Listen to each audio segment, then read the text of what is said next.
Nos anos 20, Nova York era o lugar onde tudo acontecia. Manhattan havia virado a capital do mundo, o lar do glamour e da sofisticação. A cidade que nunca dorme.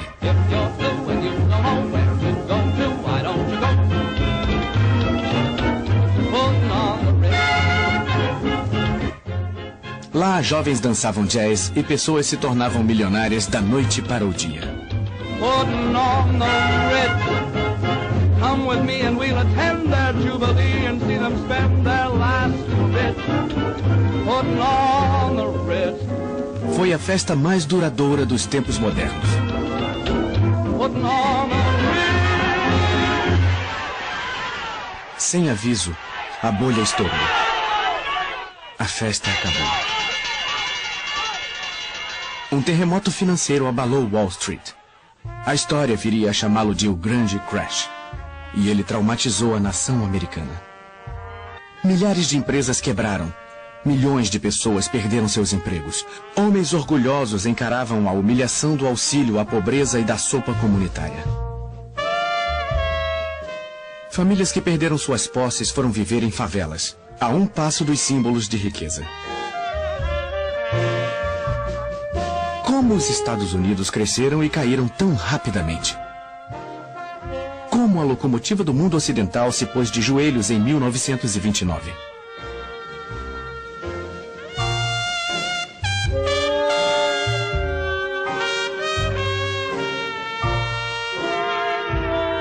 A ascensão dos Estados Unidos como potência global começou com sua participação na Primeira Guerra Mundial, de onde emergiram como a nação mais próspera da Terra. No início, os americanos não queriam participar da disputa entre impérios rivais europeus. Em uma posição de neutralidade com laços históricos com a Inglaterra e a França, os Estados Unidos lucravam muito vendendo armas, munição e alimentos para os dois países. E não eram só os comerciantes de armas que ficavam ricos. Os funcionários das fábricas ganhavam bônus generosos. Além disso, o governo americano precisava de uma vitória dos aliados para proteger os 3 bilhões de dólares que financiavam a guerra. Para o presidente Woodrow Wilson, um democrata que se opunha à guerra, a questão da neutralidade era um dilema. Sua preocupação principal era fazer o que fosse mais honroso.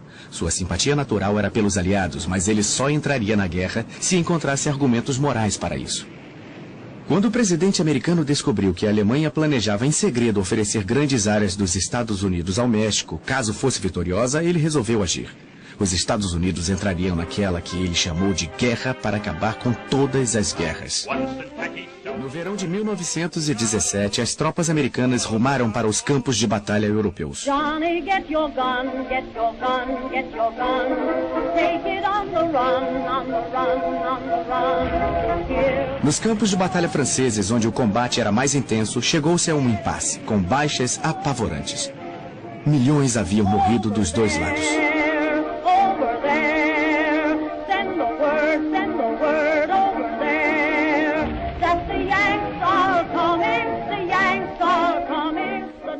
Em 2 meses, os americanos mandaram 2 milhões de recrutas bem dispostos e bem armados para ajudar os já exaustos aliados. O dinâmico reforço dos Yankees foi decisivo.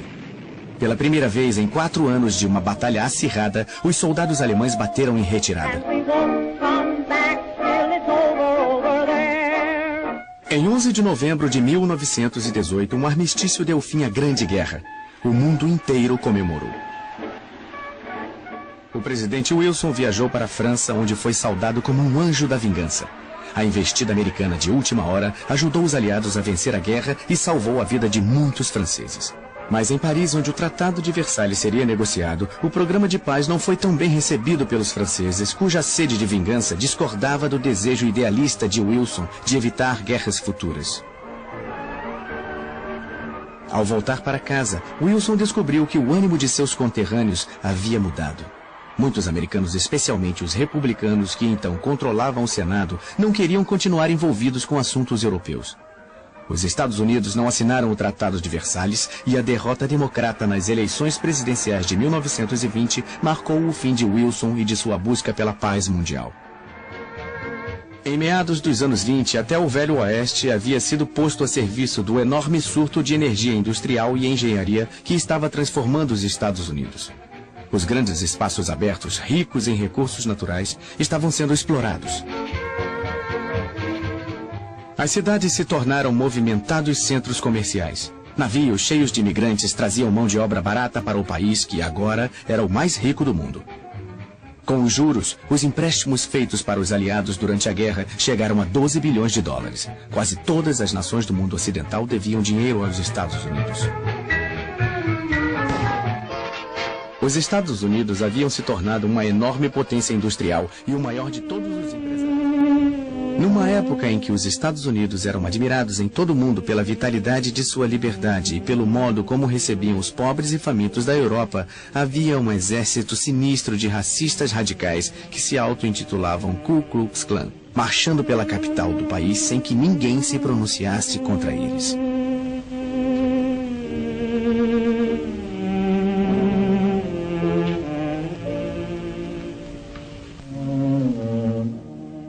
Na época desta marcha, a Ku Klux Klan tinha 5 milhões de membros. Para evitar os linchamentos, muitos negros partiam para o norte. Bancos e agências emprestavam dinheiro rapidamente sem fazer muitas perguntas. Nos anos 20, a única coisa que os americanos gostavam mais do que os carros era da emocionante especulação no mercado de ações. No período de 1927 a 1929, muitos americanos ficaram obcecados com Wall Street, contagiados pela febre dos investimentos, já que o valor das ações continuava subindo. O crédito instantâneo fazia com que auxiliares de escritório, secretários, donas de casa, mineradores e mensageiros pudessem investir em ações pela primeira vez. Qualquer um podia comprar na margem, a crédito, com empréstimos de seu corretor. Em 1927, no auge do comércio de ações, 577 milhões de títulos foram negociados. Em 1920, especuladores continuavam a comprar ações com um fervor que se tornou uma característica da época. Parecia haver uma certeza cega de que nada daria errado. Mas numa quinta-feira, no dia 24 de outubro de 1929, sem aviso prévio, a bolha estourou. Todos tentaram vender as ações que tinham. O pânico se alastrou e os preços caíram muito enquanto mais e mais investidores tentavam vender seus títulos. No fim daquele dia, o mercado de ações havia perdido 4 bilhões de dólares. E no fim de semana, a situação piorou.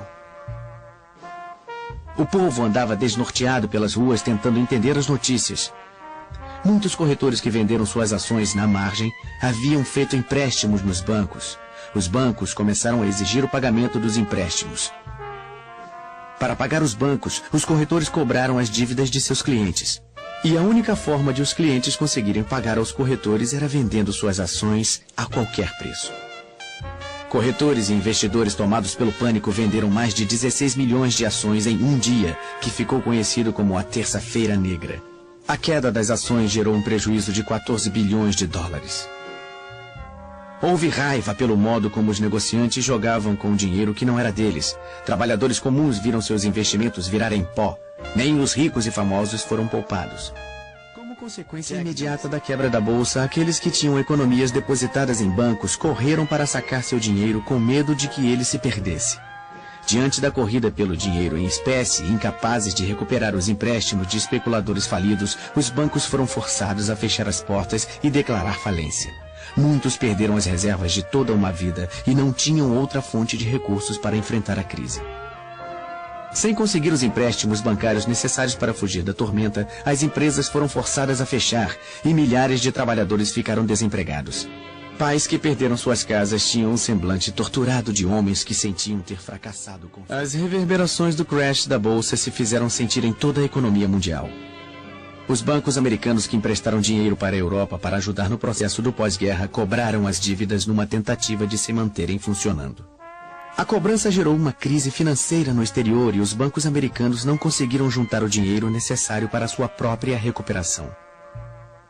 Como a miséria só aumentava, o presidente Hoover conclamou o homem mais rico dos Estados Unidos, John Rockefeller, o magnata do petróleo, na esperança de que suas palavras levantassem a autoconfiança abalada do país. These are days when many are discouraged. In the 93 years of my life, depressions have come and gone. prosperity has always returned and will again. As estatísticas contam sua história. Do auge da prosperidade em 1929 às profundezas da depressão em 1932, 9.000 bancos quebraram ou fecharam as portas. 100.000 empresas faliram. O produto interno bruto foi reduzido de 80 bilhões de dólares em 1929 à metade, 40 bilhões em 1932. O desemprego aumentou de 3,2% para 25%. Pelo menos 1 em cada 4 trabalhadores não tinha emprego. A violência cresceu nas cidades americanas. Grupos de cidadãos desempregados atacaram autoridades locais por falta de assistência do governo. A população fez manifestações contra o pagamento de aluguéis e passeatas contra a fome, mas foram os veteranos de guerra que protagonizaram o protesto mais violento da época. No verão de 1932, o Exército da Bonificação, um grupo desorganizado, formado por 15.000 desempregados veteranos da Primeira Guerra Mundial, foi para Washington reivindicar que suas bonificações, que seriam pagas em 1945, segundo o acordo original, fossem pagas imediatamente. Nós fomos heróis em 1917, mas agora somos vagabundos, disse amargamente um veterano. Quando a passeata voltou para o acampamento, o presidente Hoover convocou as tropas de choque lideradas pelo general Douglas MacArthur e pelo major Dwight Eisenhower para evacuar a área. O conflito que se iniciou deixou centenas de manifestantes feridos. As imagens dos cinejornais registraram um espetáculo perturbador do exército dos Estados Unidos disparando contra cidadãos americanos. Os veteranos voltaram mais tarde tomando as escadas do Capitólio enquanto cantavam "Vamos mostrar a eles que somos americanos". A popularidade de Hoover despencou ainda mais. No final de 1932, o eleitorado finalmente perdeu a confiança nele e elegeu com grande vantagem Franklin Delano Roosevelt. Chegavam ao fim 13 anos de domínio republicano. No dia 4 de março de 1933, Franklin Delano Roosevelt foi empossado presidente dos Estados Unidos. Roosevelt convenceu a população de que a depressão poderia ser vencida e deu ao público de todo o país um slogan memorável. Let me assert my firm belief that the only thing we have to fear is fear itself. There must be a strict supervision of all banking and credits and investments. There must be an end to speculation with other people's money.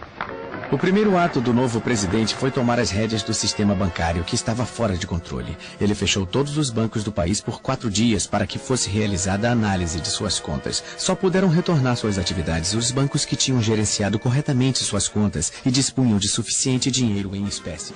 Franklin Roosevelt não encontrou uma solução imediata para a Grande Depressão, mas com a força de sua personalidade, ele trouxe esperança e estabilidade para os angustiados Estados Unidos.